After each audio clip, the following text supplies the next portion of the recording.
You know how some kids tend to be a bit inquisitive and ask why over and over again?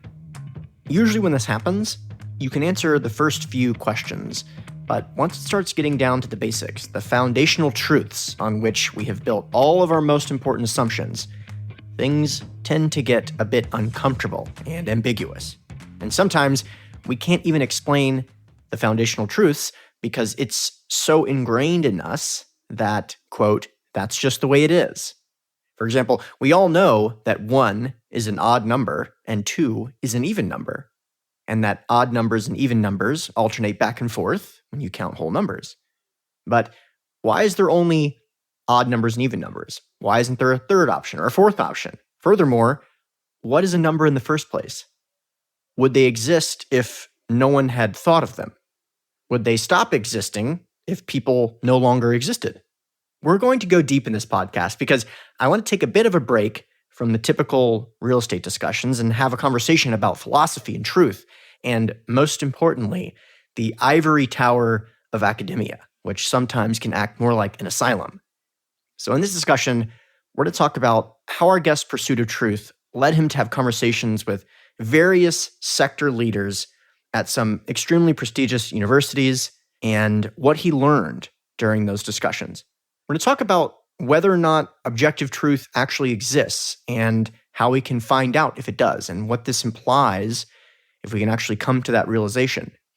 We're going to talk about why misconceptions about metaphysics can lead us to some dubious claims about mathematics, infinity, and even calculus, and what our guest thinks about this current COVID-19 situation and why he's against the lockdowns and what this situation shows about the U.S. political and scientific realm.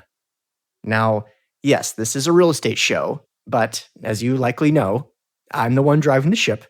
And if I drive the ship to a conversation about metaphysics, then that's where the ship is going. So I hope you enjoy this one. I think at this point we've done a very good job covering the COVID situation. We've had several people with different viewpoints come on, and I have behaved myself during those conversations. I knew if I did so that I could kind of let loose during this one, and that's exactly what I did. So I hope you enjoy it. I hope you find it fascinating, and I hope you do look into our guest's work because he really did a great job in this conversation, but his body of work is just really impressive, especially given what he's set out to accomplish. Now, while we're on the topic of the ivory tower, all the skills that have actually helped me make money in this world were not taught to me in school. Spent 12 years in grade school and high school, and then another 4 years in college. And the skills that I actually needed to create a business, to build a website, to hire third-party contractors, to drive traffic to a website, to create articles, to create podcasts, none of these things were taught at all. And it was very hard for me to learn them without a central area where I could go and get all the information. It took me better part of a decade to learn all those skills. So in order to expedite that process for others, I created the Csc Mentorship Program as an alternative view on entrepreneurship and education in terms of the entrepreneurship space. So if you're interested in learning how to build a business similar to the one that we've built at ASIM, or if you're interested in taking your passive approach to investing to the absolute nth degree, this program is something that I have become really, really proud of. If you want to learn how to build a brand or get on podcasts or write articles or hire workers from consulting websites, or you want to look at the tools and the tricks and the apps and the service providers we use, you can actually use our exact systems, processes, scripts, everything in our own business, and then mimic it in a way that's more aligned with your particular brand, your core values. You can get up and running very, very quickly. We've seen a lot of students go through this program and really succeed.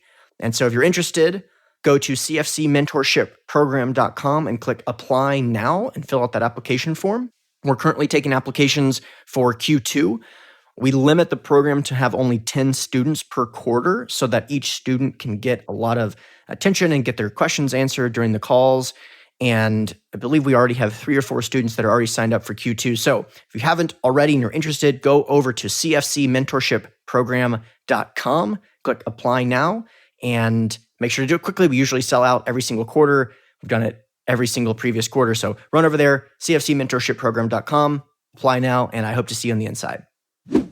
How's it going, everyone? Our guest for today is Steve Patterson, who is a philosopher and author and the host of the Patterson in Pursuit podcast. And today, we're going to take a bit of a break from the typical real estate content and dive into the world of thinking about your thinking, academia, and generally taking an analytical look at a lot of topics that a lot of people tend to take for granted. So, Steve, thanks again for joining us. Hey, thanks very much for having me. So before we jump into all of these interesting questions, all these different topics, tell us a little bit about your background and how you got to start, going down this path of critically examining a lot of these topics that most people just assume are correct, given what they were taught.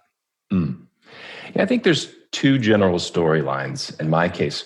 One was I was raised in a Christian evangelical household, and from a very early age, my parents were discussing the concepts of heaven and hell, and your soul might end up in heaven or hell, depending on what you do and what you think.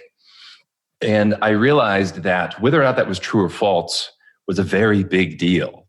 And if it's the case, I do have a soul that is bound for heaven or bound for hell for the rest of eternity. Well, geez, I probably need to sort that out and do the right thing to make sure I avoid hell. And then as I kind of kept growing, maybe I fell away from some of those early Christian evangelical beliefs, but the respect for the importance of ideas never quite left. And so I realized, well, that's one set of interesting and important questions, if we have a soul and what might happen to it. There's a whole other slew of interesting questions that I should probably sort out that might even be more important, like how do I even figure out whether or not I have a soul? Like what is a good method for thinking about the topic of the existence of a soul or anything else? So that I guess predisposed me for a philosophical inquiry. And the other more concrete story is for a long time I was interested in politics. It seemed to me that political structure is pretty important for people's quality of life. And so I was investigating different ideas. My parents were kind of conservative, so I was kind of conservative. And then I discovered Ron Paul back in it was like 2007 or so, and he was running for president. I thought, now this guy makes quite a lot of sense. This puts a lot of the pieces together. So I got kind of sucked into libertarian philosophy.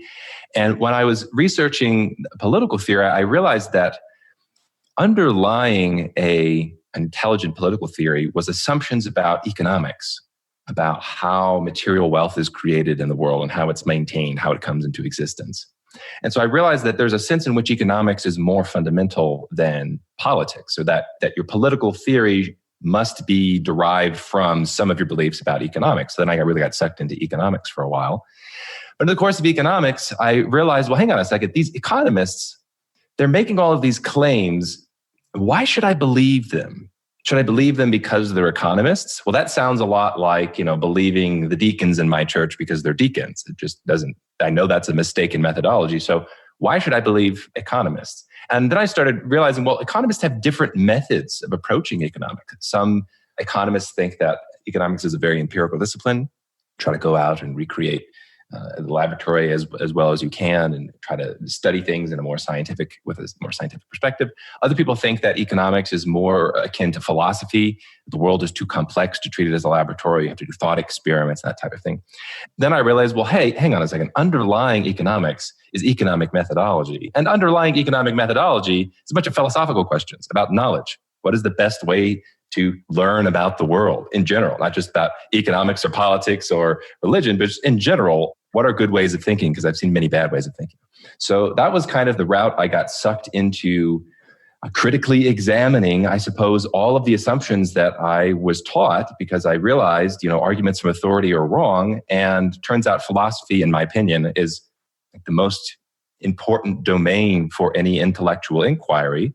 And so that's for about the last, a decade or so, that's where I've been spending most of my time, is in the various domains of philosophy.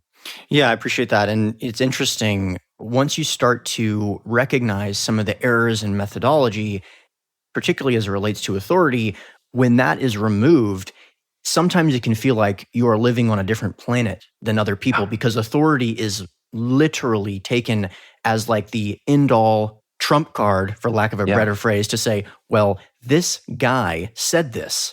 And that's the end of the argument. I really like the conversation about hell as well. That was an important moment for me as well, because it was like, okay, eternal suffering, that seems like the kind of thing we should be paying attention to. Exactly. I'm going to figure out who goes there, first of all, and who decides who goes there. And also, what if people are going there that didn't have the same information that I have? That would be something we should focus on. So definitely sympathetic to that. Yeah, no, I remember those exact thoughts and thinking, okay, well, but what if somebody's brought up in Africa and they don't have the good news of the Bible?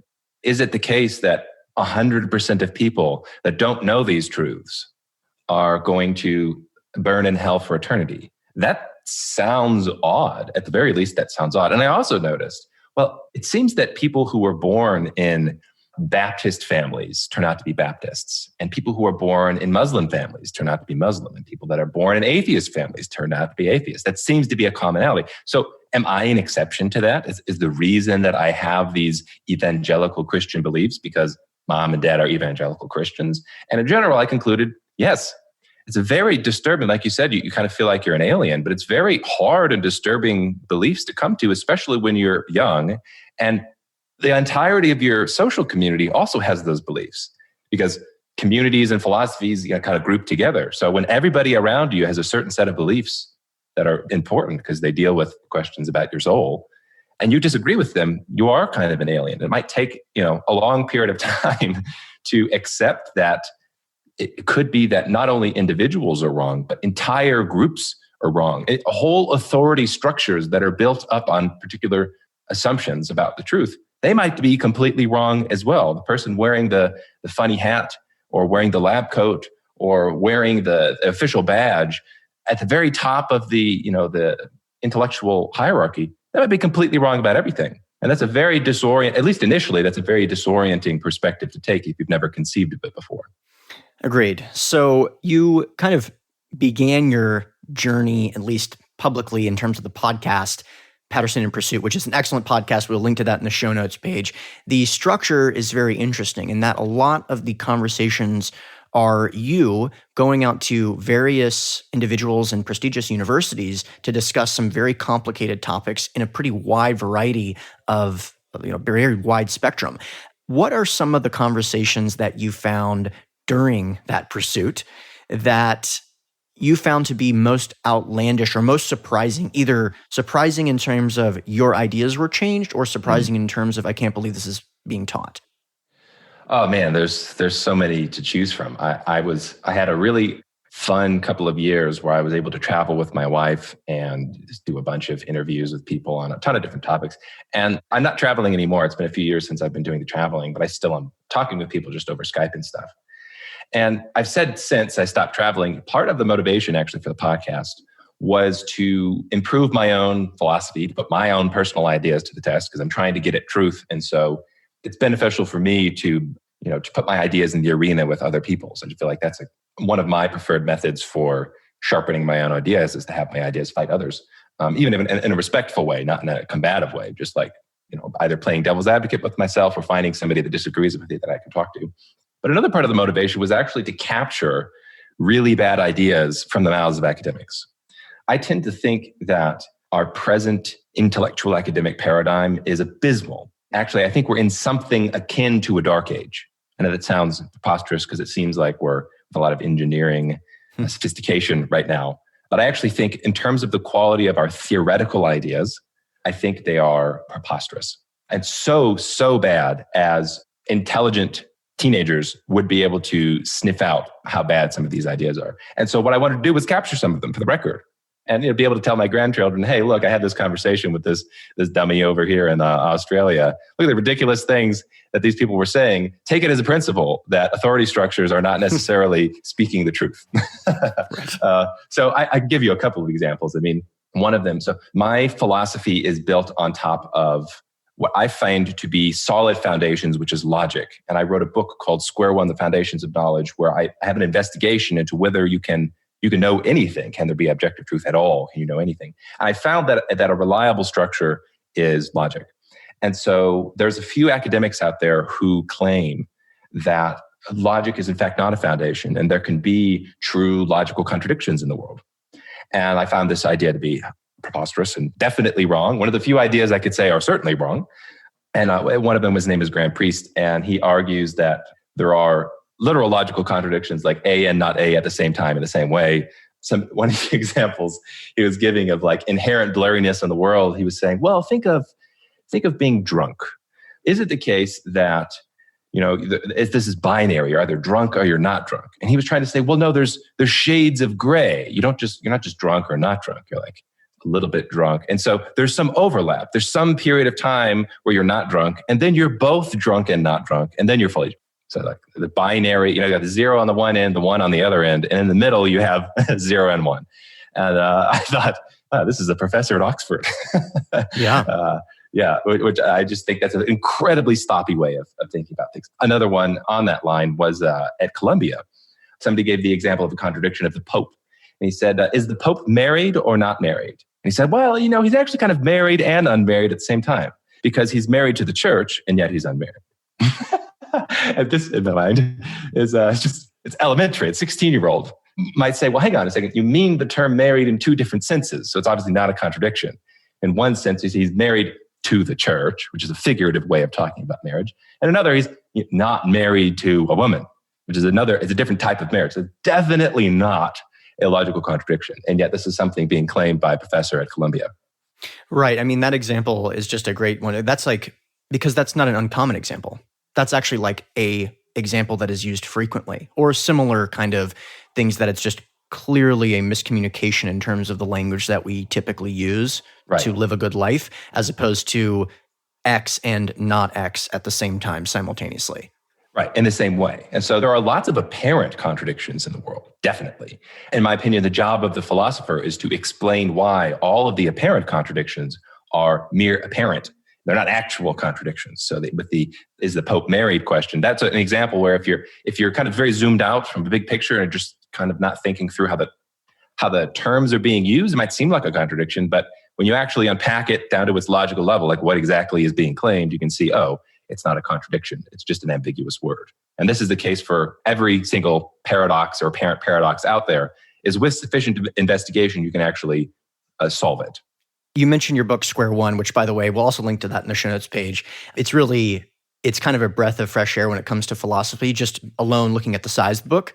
And the intention of the book is very straightforward, but the goal is very large. It's to basically prove that objective truth exists and actually can be determined or can be found. One thing that you mentioned in there that I really like, I'll put it this way. I try not to base my perception of people's work on how bad the reviews are, in the sense of if the arguments against your argument are terrible, I try not to say that argument's so bad, then certainly Steve must be right. But the results and the reviews of your book are one of those ones that's very hard for me to do. So if you say something like perception exists, which I really like that example, and someone goes, no, you may be wrong because you may be having a fantasy and you're actually not right, that perception exists, would be a typical argument that I've seen people talk about with kind of your book. How would you respond to that? Because I think perception existing is something that is an objective truth. I can know it to be true because right now I'm perceiving that I am having it. Yeah. It's a great question. So I guess a good place to start would be to say that there are many different ways to phrase this concept that perception exists. You could say experience is happening, or there are contents of my perception, or I am in a mental state. There's a lot of different ways to try to phrase the same concept. And it's trying to say, if you just observe what is going on, it is the case that experiences are happening or perceptions are taking place. There are colors being perceived or experienced. This is something that I have direct knowledge of. And I don't know whether or not you're having the same types of experiences. But for myself, if I'm just being honest and stating what is going on, perceptions are taking place. Now, there's an interesting turn here that I make. I call this the objectivity of subjectivity. Because some people say that, you can't know anything exists outside of your mind. Maybe you could say, redness is taking place, but you can't make an objective claim about the world. But that's not true, actually. Because all I have to do is say, it is the case that in the universe, at least one case of perception is taking place. So I'm not just speaking from a subjective standpoint. I'm actually speaking from a universal standpoint. I'm saying of all of the things that exist, there are at least perceptions happening. because I'm directly experiencing them. So that's one important point. Obviously, that's actually an objective truth. It's not some kind of middle subjective thing you can't get outside of your mind. Clearly, I can get outside of my immediate experiences and make universal claims, as I've just done, because there is some measure of objectivity to subjectivity. To respond to the hallucination claim, or maybe you're deluded, or maybe you're dreaming, is not a good refutation, because that implies a certain type of experience. So right now, I have a water bottle next to me, and I can say, I am having the perception of a water bottle. That is true. Somebody might say, no, you're not, because you could be dreaming. Therefore, you could be hallucinating. So therefore, you're perceiving a water bottle. Well, no, I'm still having that perception. Now, my perception might not correspond to a water bottle existing outside of my mind. I might be dreaming. That's true. But I'm still having the type of experience that I label as perceiving a water bottle. Or if I want to be even more precise, perceiving colors in my visual field arranged a particular way. We want to try to really get down to exactly what's being perceived. There's no way I can be confused about that. I can be confused about how it corresponds to the world, but I cannot be mistaken about the facts of my immediate experience.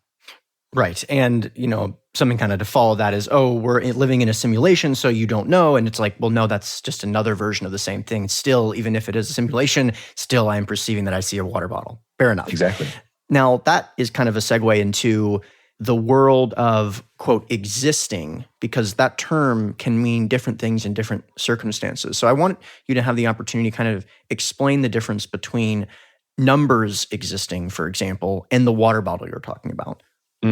Yeah, well, this is not an easy topic. This is a kind of a central topic to ask: what types of things exist? What types of existence are there? I think a good way to talk about the subject is to point out that there seem to be different types of existence. So if we're talking about the water bottle outside of my mind, when I talk about my experience, we're talking about like a physical thing in the world. It seems to be, we can say things like, well, it takes up space. It's made up of atoms. Those are the things that we use to describe maybe physical structures. However, if I'm talking about, let's say, my experience of the water bottle, doesn't actually seem to be composed of atoms itself. It doesn't seem to be taking up space. It's not like when I'm perceiving a water bottle, there is some physical structure that weighs something inside of my skull. That seems to be a different type of thing. Experience and the thing that you think your experience corresponds to seem to be two different types of things. There's another one, you bring up numbers. If we say numbers exist, well, what is a number? Is a number a thing that is composed of atoms that weighs something? Doesn't seem to be. What is a number? Well, there are different perspectives of what numbers are. Some people think, I tend to think, that a number is an idea. It is a conceptual thing. So if there were no humans, I think there would be no numbers. Other people think that numbers exist outside of human conceptual structures, and they think, no, numbers are in a Platonic world. They're in some non-spatial, non-temporal world outside of us that are just kind of static out there. And whether or not there are humans wouldn't affect whether or not there are numbers. So there are different perspectives on that question. But in general, it seems to be that there are different types of ways of existing.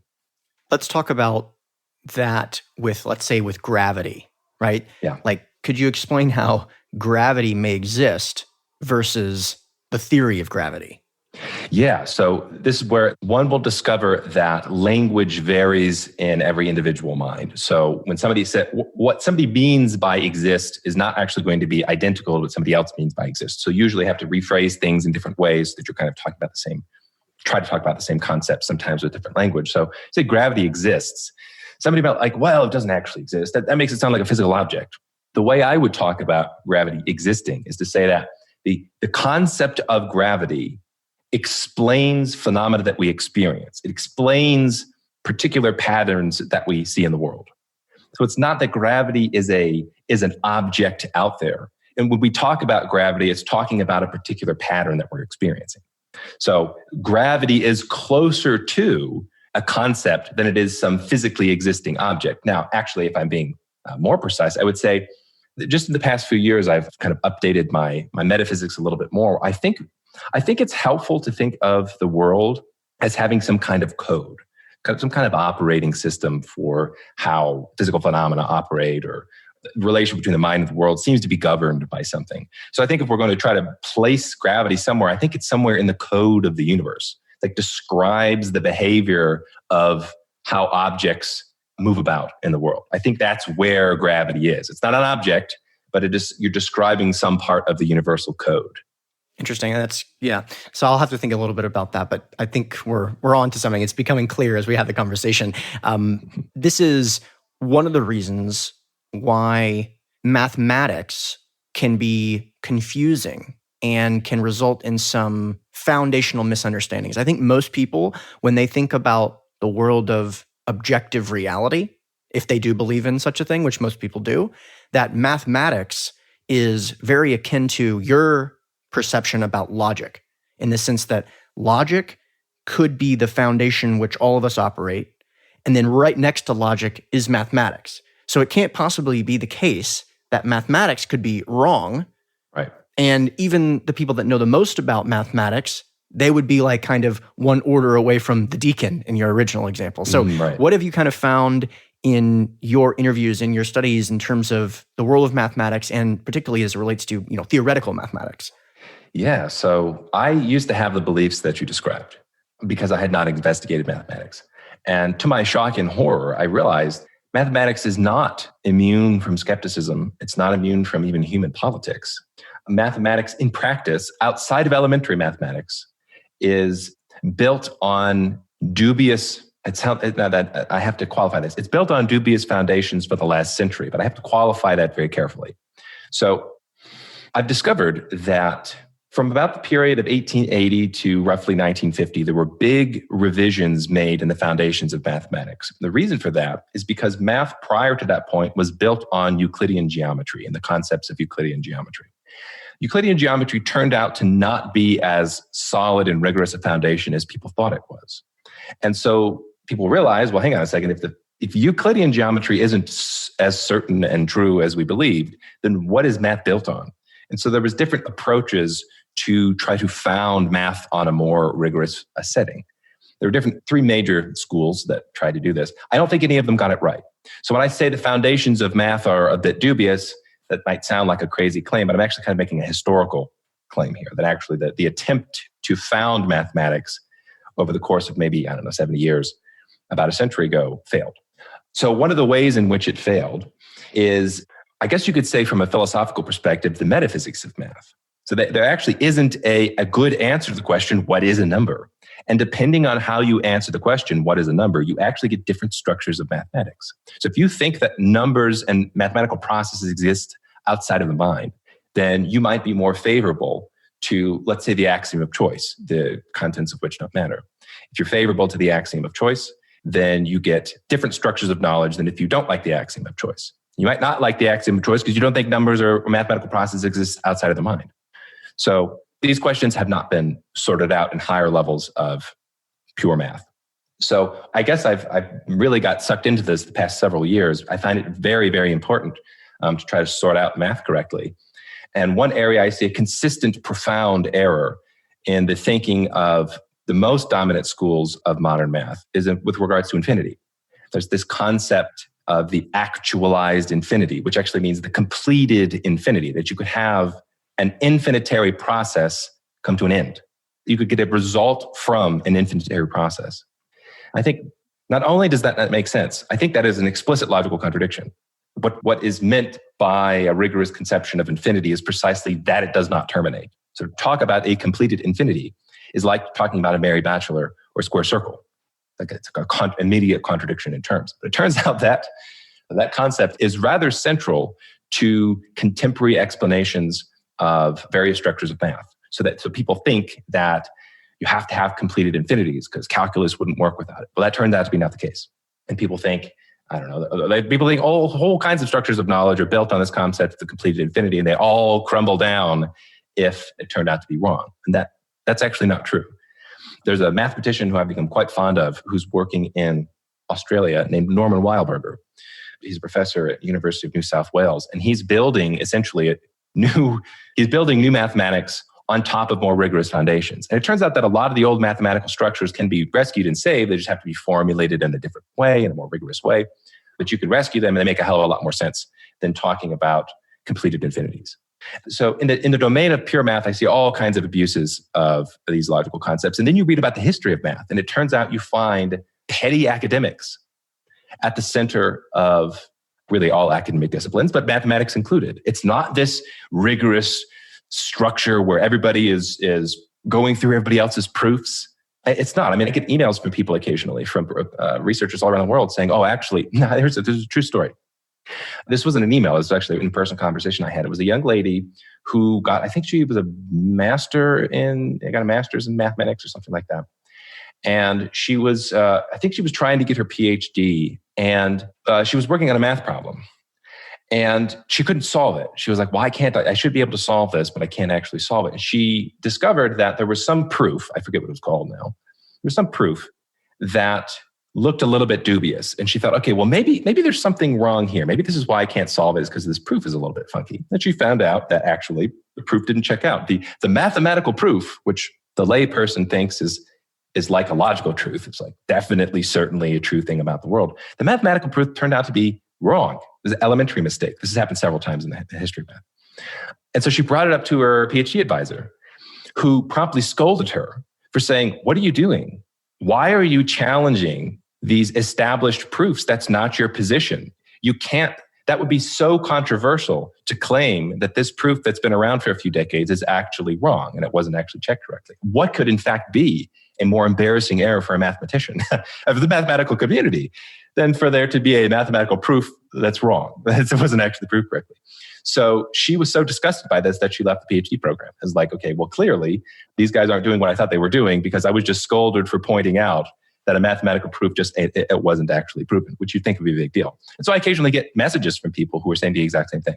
And the pettiness, the careerism that we see in other areas of thought is also in mathematics, where they don't have an interest in revising a lot of these structures that are built on bad foundations. Well, of course. And the reason for that is that mathematics is run by people. Mm-hmm. They're not people. It's normal people occupy the study of mathematics. What you just described is the other side of the coin when it comes to peer review, right? That's what is going on behind the scenes of any peer review, is that conversation. Meaning that if something is brought to light that's going to make someone's life a little bit harder, most of the times they want to move on with their life and not do that. Yeah. So it's horrifying to hear that, but that's what's going on in every industry at all times. Yes. It's just a matter of understanding the authority doesn't exist within the industry just because what the industry studies. Right. And the positions that the academics take publicly are going to be different than the ones they take privately. So I imagine if mathematicians speaking amongst themselves at a bar might sincerely discuss some problems with supposed proofs or axioms that they're using that turn out to be wrong. But that's not the story they're going to present to the general public. They'll say, well, no, you're not in the position to challenge the authority of us. We are the experts. You can't actually point these things out. We know what we're doing. It's true in all disciplines. I just had a great conversation with a researcher who's studying the philosophy of science, and he was pointing out that, in fact, kind of the story of all disciplines, math included, is that a lot of the assumptions of the field can be wrong and yet still work, in the sense that people can organize their effort around the bad assumptions. And at the top level, at the absolute top level of thinkers of the domain, they might know that the foundations are wrong, and that's okay. So at the top level, you're going to find mathematicians that go, oh yeah, that axiom of choice is definitely wrong, but we could still use it and have useful mathematics that are derived from it, and blah, blah, blah. Now, below the top level, you're going to have, maybe 90% or so of mathematicians might not realize that. They might think the paradigm in which they're working is rigorous and definitely sorted out years ago by the great minds in the field. That turns out to be not true. But it does seem to be the case that when you get to a certain level, you start to recognize that some of those structures you're working within can be mistaken. One of those things that you talk about is the concept of infinite sets. I think all of us that are familiar with at least Algebra 1 were told that 0.999 repeating, close parentheses, is the same as 1. And I remember learning this and just kind of saying to my teacher, I didn't know much about this topic, but just saying, just wait a little bit longer and I'll show you that there is a difference between the two. Just wait a little bit longer, just wait a bit longer, just wait a little bit longer. What are your thoughts on infinite sets and how this relates to calculus? Yeah, so, there's 3 different subjects here. So infinite sets, the infinitary processes, and then calculus are all kind of subtly different topics. But with regard to infinite sets, I think it's just a straightforward contradiction in terms. I think the concept of a set implies a completed group. So all of the terms that are necessary are there existent inside of a set. So to say that there is a never-ending set seems to be quite mistaken. If something is never-ending, you're not going to talk about it as a set. It's not a completed thing. It's an expanding thing. So that would just be a straightforward, I think that's a straightforward contradiction. And I'm not alone in this either. It's taken me a few years to kind of realize that these ideas that I thought I was the only person saying them, they turn out to be existent in minority schools of mathematics. So they're a bit like this constructivist school, has a long history over the last century of being dissenters and saying actually this concept of the infinite set is nonsense and it has no place in modern mathematics. There are plenty of mathematicians who do say that. They just happen to be the minority school. And they have ways. So the concept of infinite sets is also useful for doing mathematics. It simplifies a bunch of things. And so the constructivist or the non-infinitary mathematicians have a bit of a more difficult process to do some of the things that the infinitarians can do, but they can still do it. So that would be point number one. With regards to 0.99 repeating equaling 1, this is fascinating. So I must say an interesting story here. So there was actually a paper published by some academics which were trying to figure out how long it took for your average undergrad to shake the elementary notion that 0.999 repeating is not equal to 1. They actually studied how long it took before they grew up into the adult perspective to know that those two quantities are equal. And this is fascinating. I forget exactly what their conclusions was, but it was like many years before accepting the truth that the experts know that these two quantities are equal. Well, never mind, there are other and better researchers who have said, well, actually, even by our own criteria, 0.999 equaling 1 isn't even defined correctly. So the undergraduate skepticism is entirely justified and reasonable. So there's a few problems with this concept. And it does relate to calculus, so I'll try to blend these two things together. So there's this idea that an infinitary process can somehow exist and be never-ending. And when we write 0.999, after the 999, we write 3 dots. And most people don't seem to really ask questions like, what do those little 3 dots mean? And 0.999 repeating. What does that actually mean, repeating? Does that mean and nines continue off into the distance indefinitely, forever and ever and ever? Does the world work that way? Do numbers work that way? That numbers just continue off after you write 3 periods? What do those 3 periods actually mean? Right, they go on by themselves. Right. Do numbers work that way? Right, exactly. That's the assumption. And I actually rember this too, discussing this with my mother when we were talking about this. I think it was, Algebra 1 or whatever. And my mother was, I was homeschooled. And so she was pretty good with mathematics. But I remember I was so innocent to be like, but Mom, this doesn't actually make sense. If you just have a never-ending amount of 9s, it's not the same thing as 1. You're saying there's always something left over that makes it different than 1. and her attempt at resolving my innocent question was, well, no, I think the idea is that eventually, like, if you were to add up the difference between the 0.99 and the 1, it would be, 0.0000000. And then at the end of this process, there's a 1. Which is so funny to me because that actually makes more logical sense than what's taught in the textbooks. But the textbook would say, no, that's definitely incorrect. I think that is not the correct. That is too logical way of thinking about it. So anyway, so there's this idea in mathematics of convergence that you can have the convergence of infinite series, and in this case, 0.9999, you might say it converges to 1. That you could think of it as some kind of a series of 9s, and eventually that value converges to 1. Another one that might be more easy for people to think about is the series a half plus a fourth plus an eighth plus a 16th plus a 32nd, and so on. The idea is, well, you add up all of those terms, and it's an infinite number of terms, whatever that means, and it equals 1. And it turns out the convergence here and equals is, I like to call them waffle words. They mean one thing in some context and they mean something else in a different context. So the actual concept of convergence, which is central to calculus, is that two values are getting ever so close to one another, that the one value is approaching the other value and it's getting as close as you like. Sometimes they say it approaches the value. They say it converges to the value. You could say that the value is the limit of this series. There's a lot of different ways to talk about it, but another way to talk about it is an asymptotic relationship. The asymptotic relationship is one in which you have a value that is getting arbitrarily close to another value, but not reaching the value. So that's the correct understanding of the concept of convergence. However, the way it gets taught, and unfortunately now the way it is understood by quite a large amount of people who are both mathematicians and have mathematical training, is that the asymptotic relationship is the same thing as the equality relationship. That rather than the two values approaching one another, they actually approach and then somehow reach entirely the other value. So if we think about the series, a half plus a fourth plus an eighth plus a 16th plus a 32nd and so on, the idea is at some point, you're 1 trillionth away from equaling 1. And then somehow this series pushes you all the way to a full equality relationship with 1. This is a logical error. This is internally incoherent with the concept of convergence. It's not supposed to be that way. And yes, it's become kind of bastardized over the years, where people think it is actually the same thing. Now, this applies to the supposed value 0.999 repeating equals 1. It's actually the case that those are two distinct concepts. There is an asymptotic relationship between the value on the left hand of that equation and the value on the right hand, if you're treating them strictly logically.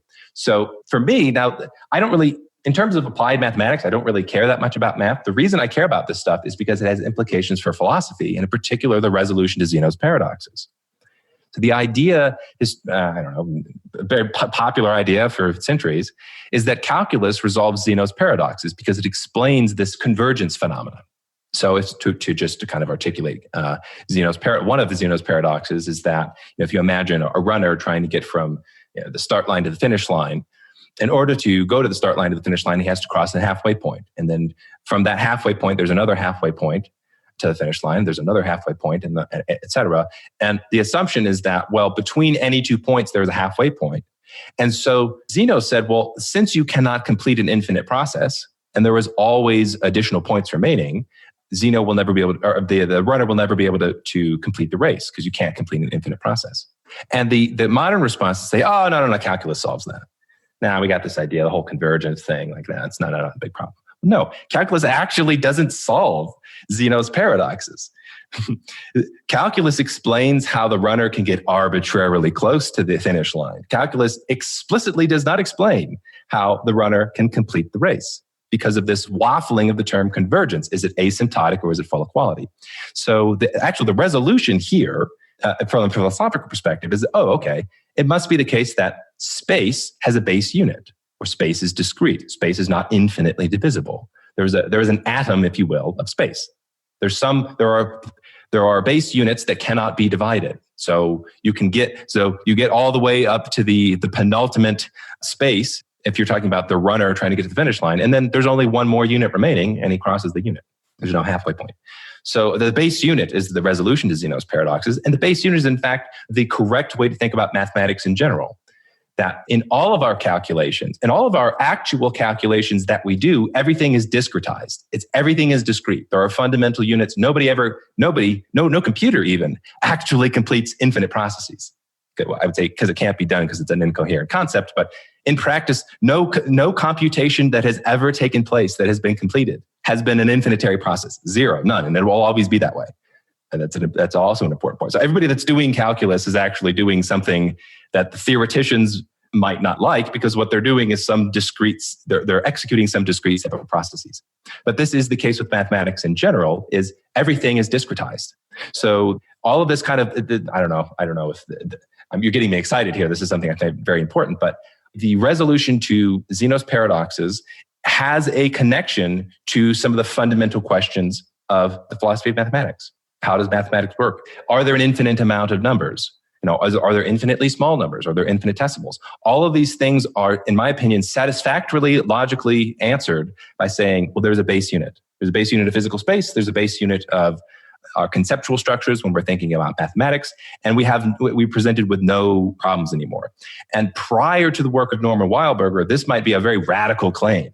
People were like, oh, that's impossible. Mathematics would fall apart if we didn't have, mathematical continuity and infinities. That turns out to be not true at all. Weilberger is demonstrating that, in fact, having this very discrete mathematics is satisfactory and solves all of the proposed theoretical problems that people would claim require infinity. Like people say calculus wouldn't work without infinity. That's definitely wrong. So yes, That's the story. Well, it does work. That's the whole point. It works without infinity because you're doing it on a calculator. And exactly. I'll restate this and let me know if I'm incorrect. So on the calculator, when you calculate something in calculus, and I don't even know what the terminology is for what that X and Y axis with the curve, where you have the two lines that are converging on, the X and Y axis.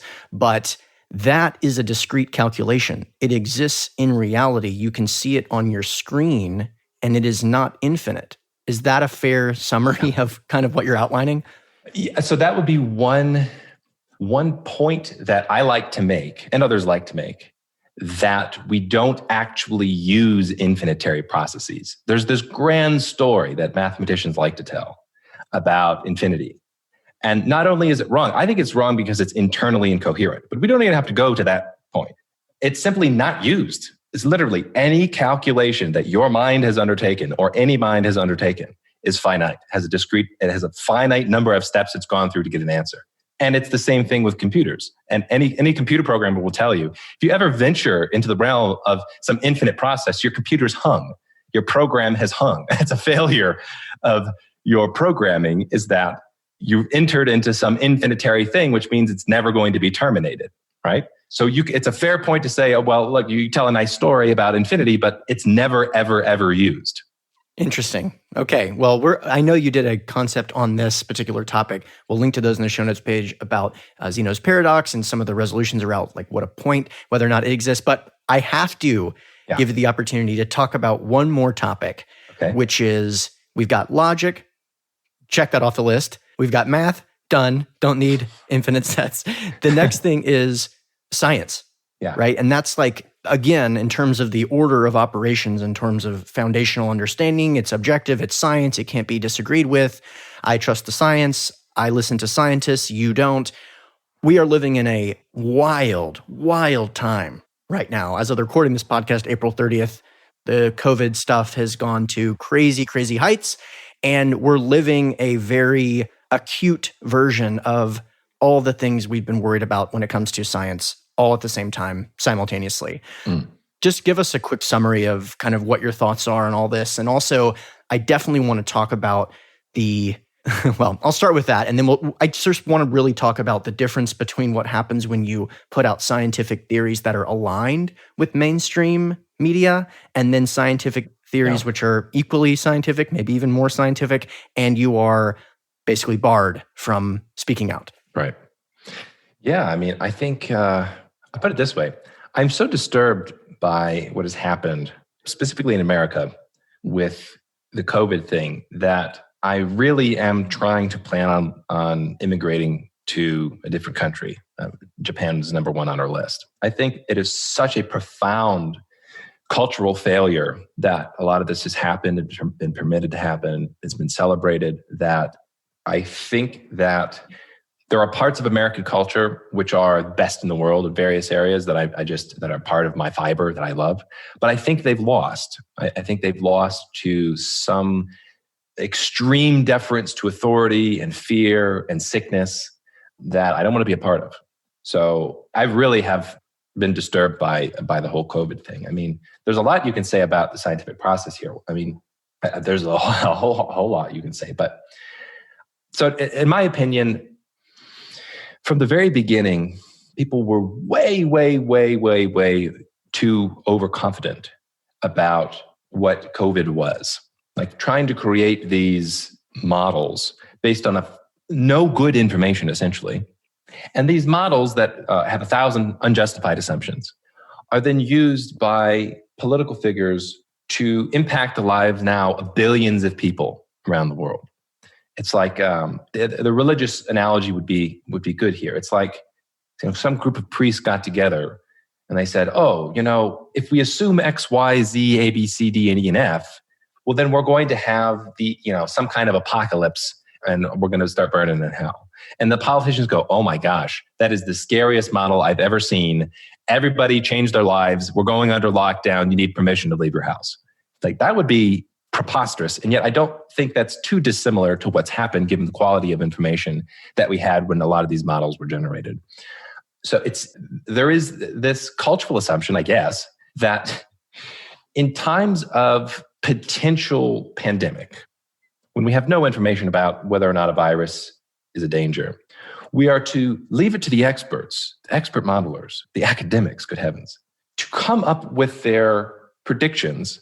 And even if they're based on very flimsy assumptions and very poor epistemic quality, we're just going to go ahead and act on that anyway, just in case they're right. I find that madness. And for me too, and like in my own personal progression through losing my reverence for authority, science was an easier one to realize that the scientific process in practice had been profoundly corrupted, especially over the last century. And then I made it, and then I didn't even think that touched mathematics. So once now I've already realized that mathematics is corrupt and wrong. Now it's actually not hard at all to realize that more orthodox science is wrong. If it screws up the mathematicians, I mean, your epidemiologists are going to be generally hopeless. And that turns out to be probably closer to truth right now. But in general, I just think the assumption that scientists are these gods that have methods unavailable to regular minds, and we just have to accept that if they say stay in your home indefinitely because there might be a nasty virus, you have to do that, or we're going to throw you in jail or fine you, and you have to wear a mask. That's madness to me. Now, in terms of the actual more concretes, I think it is the case that clearly the initial models were grossly incorrect. We have no evidence that lockdowns even make sense from an epidemiological perspective. Now, think about that for a minute. Right? We have essentially one, maybe 1.5 cases that I'm aware of countries not locking down. That's Sweden and a little bit of Japan. So Japan has locked down more than Sweden.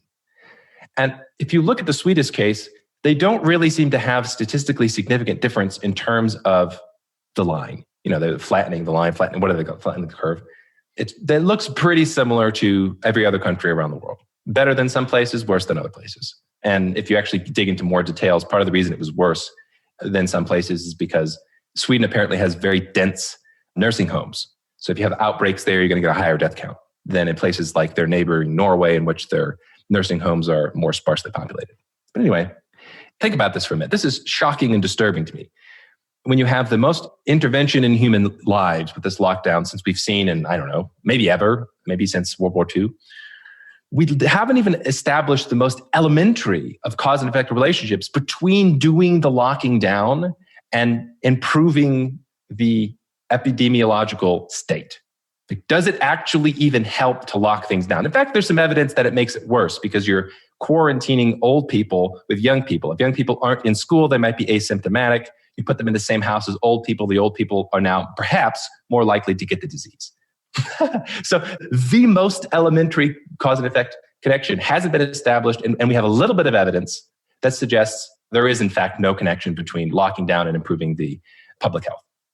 So that's one example of 1,000 we could talk about where the most elementary connection isn't made, and yet people are hysterical, and everything is framed for them in a way where they think, well, of course, the reasonable thing to do is shut all activity down until the experts say to open it up. Yeah. That's the part that I have seen repeated over and over again, where that's the standard approach. Now, okay, so let's start with this. Originally, the models, the data, the media was hyping the 5% mortality rate and a 15 to 20% hospitalization rate, which, by the way, is absolutely terrifying. And legitimately, that's horrifying. That would be terrible. Now we're starting to see studies come out that suggest that somewhere, the USC has conducted this study, LA County has conducted this study, Stanford has done a version, Columbia has done a version, some hospitals have done versions, and jails have done versions. And it looks to me to be the case that 88% to 96% of people who test positive or have the antibodies are asymptomatic, meaning they do not experience, not that they have a mild fever or something like that, they have none. So this, just looking at the math of what I just outlined, would change that mortality rate from 5% to somewhere between 0.1 and 0.5%. And this is something that the cities themselves have simply done the math and put out these reports. Now, if that's the first time that you are hearing that, you are not alone. You would think that that would be the most single largest story in this entire thing. Oh my goodness, we were off by somewhere between 10 to 85 times in terms of the mortality rate.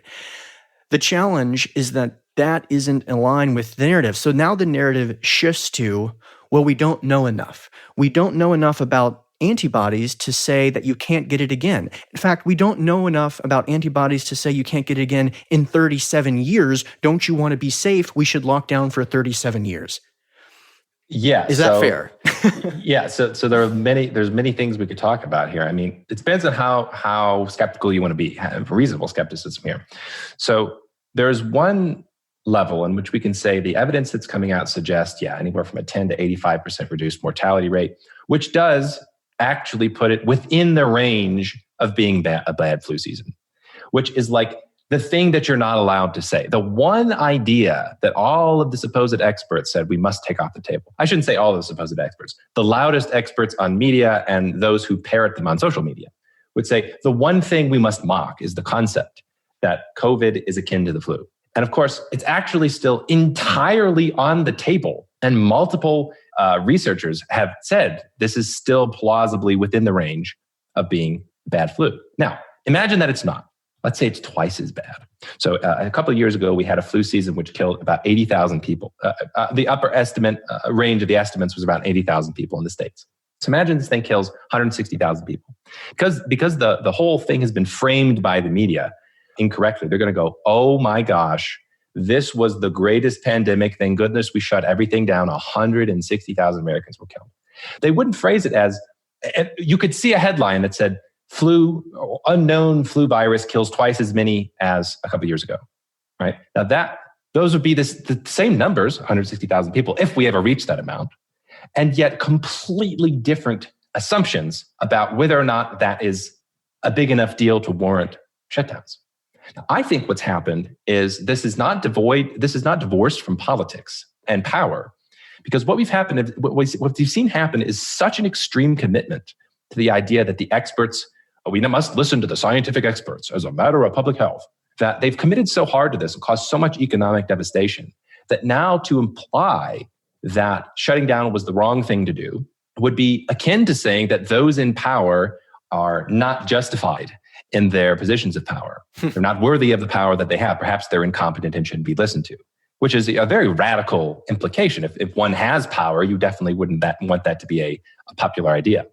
But I remember actually, I was hesitant to say anything about COVID publicly for a while because I just didn't know anything about whether it was dangerous.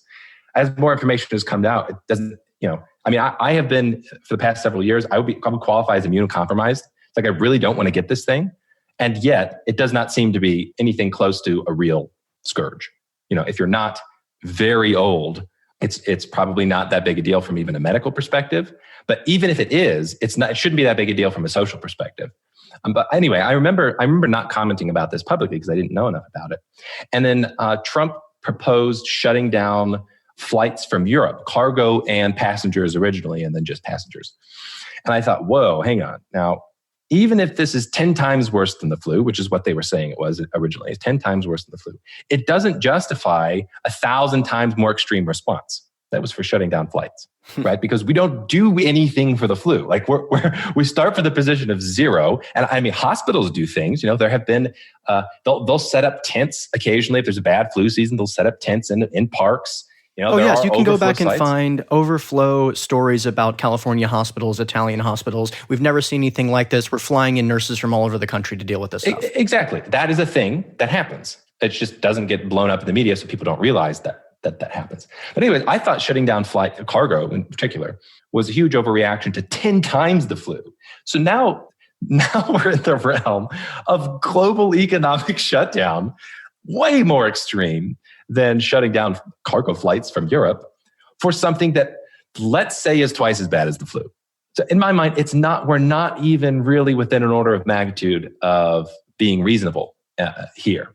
It just so happened that the way that power works and the way that social reasoning works is now not shutting down is considered the experiment, which is so bizarre to me. It's like, well, the Swedish experiment. Let's see what happens. Wait, what? Sweden isn't the experiment. Sweden's doing the thing. No, the baseline is total totalitarian shutdown. Exactly. Like Sweden is doing the thing that has always been done, and everybody else is doing the historically unprecedented thing. And you're telling me Sweden is the experiment? That seems a little bit wrong to me. That strikes me as disturbing. And yet that is the way that the narrative has been framed by the media. That, oh, wow, you're doing this really risky, dangerous thing.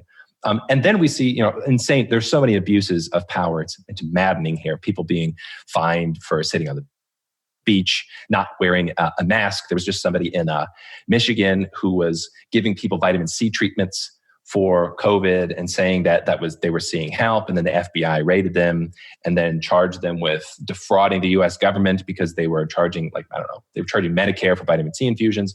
Like, the abuses of power here are absolutely crazy. And it's all based on completely speculative models. And in fact, we've seen this amazing intellectual process take place where people are now skeptical of the data that's coming out, the actual real world. Okay, what are we actually seeing?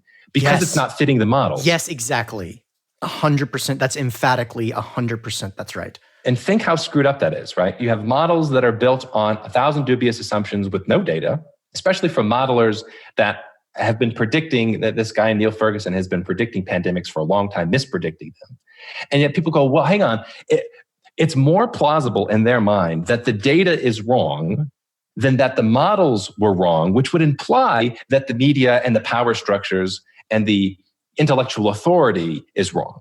In their mind, it's more plausible that the data is wrong, that their social beliefs about how smart authority is, that they're wrong.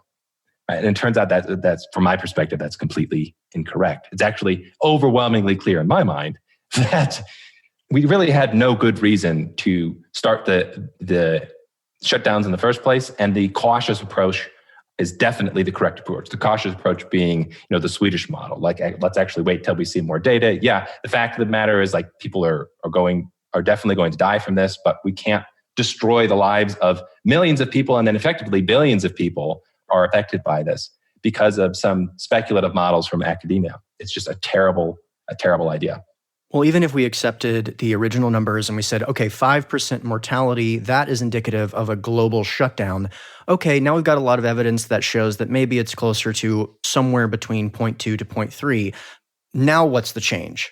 No, the change is, let's extend the shutdowns further. Right, let's further contract and wait. Oh yeah, and wait, we need to see what these antibody tests look like. Now everyone becomes a statistician and says, well, that sample size seems to be a little bit inflated. And I know that we have to run this has gone over, which I really do appreciate, but the California doctors that came out recently and used a sample size, in my opinion, unfortunately, I was kind of disappointed. They used an improper sample set by taking people that have come to get tested that are very likely to be sick and then extrapolated that over an entire state, which gave them some pronounced and incorrect information. And I would believe to be wildly incorrect. However, what happens is that YouTube, they did a lot of things that were very courageous in that video, and shout out to them for putting their whole career on the line. But what happens is that from the data that I've seen, it looks like they're probably off by a tune of 4 times being wrong because of the sample set that they used.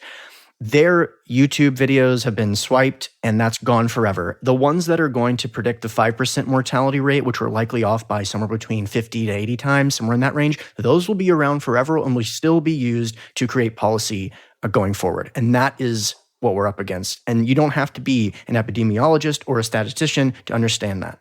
Right. And in defense of those two doctors, I think maybe I'm just reading too much of this or being too kind or something. I think people are over-focusing on the actual numerical claims that they were making and under-focusing on the other 1,000 of claims that they made that are important and reasonable. And keep in mind that the type of error here. So I agree, it's not a random sample.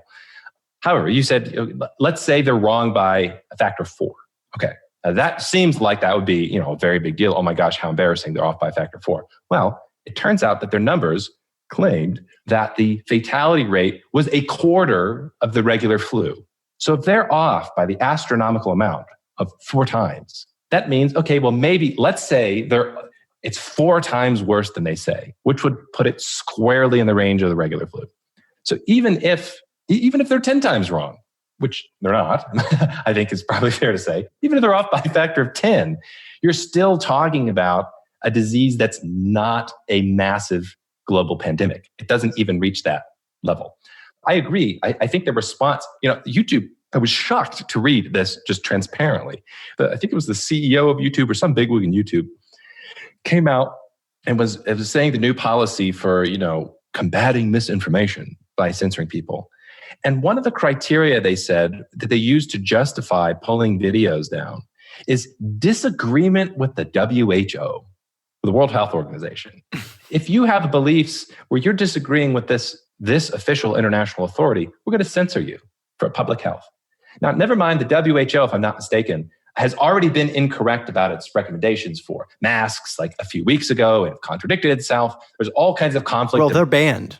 That's the point. The WHO is actually banned as well because of the misclaims that they've made previously. I hadn't thought about that. That's funny. That's right, because contradictions don't exist. Yes. So that, to me, that is, I mean, what could be more disturbing than that? You have a video that two doctors in California who have tested over 5,000 people actually have seen, they're working in ERs, they see the results of COVID, they have this thing that generates 5 million views in a few days, and the YouTube says, nah, we're going to take it down because you disagree with the WHO. It's misinformation. And even said so, it's explicitly. So to me, again, kind of, I guess, going back to the cultural thing, the fact that we're already at that standpoint is shocking to me. How the heck did we get here? And for me, this is why I've concluded, well, I'm getting out of here. I think people should be absolutely infuriated and disturbed and like pitchforks in hand, saying the ruling class has gone too far. This is outrageous. And it's dangerous too. The idea that the WHO is going to be sit and make official proclamations for what is the truth of health for the world, and everybody else should be censored on YouTube. That is dangerous. Like, health is extremely complex. You need lots of disagreement, lots of discussion, lots of new theories, lots of ideas out there, and not official proclamations from one international governmental organization that has dubious connections with political leaders in China in particular. So, I don't know. I think that's quite bizarre and disturbing, in my opinion. Steve, I really appreciate you going long. I'm going to end it with this little story, then I'll let you talk about some of your links that people can refer them to, because I'm sure that people are absolutely very interested in following up with you. In 1947, there was a physician named Ignaz Semmelweis, maybe mispronouncing that, certainly am. He had a theory that if doctors washed their hands during surgery, that it would probably reduce the mortality rate of the people that they were working on, because this is before germs theory existed. And the scientific community rejected him, and he was later put into an asylum by his friends, where he was beaten to death by guards. And that is not, the beaten to death by guards thing is a little bit wild, but that is the claim. And then, 10 years later, germ theory exists. And by the way, he doesn't get credit for inventing it, of course. So be cautious and be skeptical.